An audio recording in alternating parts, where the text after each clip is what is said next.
শহীদ রাষ্ট্রপতি জিয়াউর রহমান ও সাবেক প্রধানমন্ত্রী বেগম খালেদা জিয়ার সমাধিস্থল সর্বসাধারণের জন্য খুলে দেওয়া হয়েছে।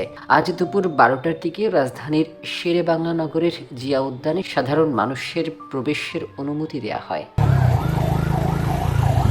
এর আগে সংস্কার কাজ চলমান থাকায় সমাধিস্থলে প্রবেশ বন্ধ ছিল, ফলে সকাল থেকেই শ্রদ্ধা জানাতে সাধারণ মানুষ ও দলীয় নেতাকর্মীদের অনেকেই উদ্যানের বাহিরে অপেক্ষা করেন। বিজয় সরণী মোড়ে ব্যারিকেডের সামনে দাঁড়িয়ে অনেকে দোয়া করতে দেখা যায়। পরে প্রবেশ উন্মুক্ত হলে তারা সমাধিস্থলে গিয়ে শ্রদ্ধা নিবেদন করেন। পুরো এলাকায় নিরাপত্তা নিশ্চিত করতে পুলিশ সহ আইন শৃঙ্খলা বাহিনীর সদস্যদের উপস্থিতি দেখা গেছে। এর আগে বুধবার বিকেল 3টায় জাতীয় মসজিদ বায়তুল মোকাররমে খতিব আব্দুল মালেকের ইমামতিতে বেগম খালেদা জিয়ার জানাজা অনুষ্ঠিত হয়। পরে বিকেল 4:45টার দিকে পূর্ণ রাষ্ট্রীয় মর্যাদায় তাকে জিয়া উদ্যানে শহীদ রাষ্ট্রপতি জিয়াউর রহমানের কবরের পাশে দাফন করা হয়। ডেস্ক নিউজ, দক্ষিণ পূর্ব।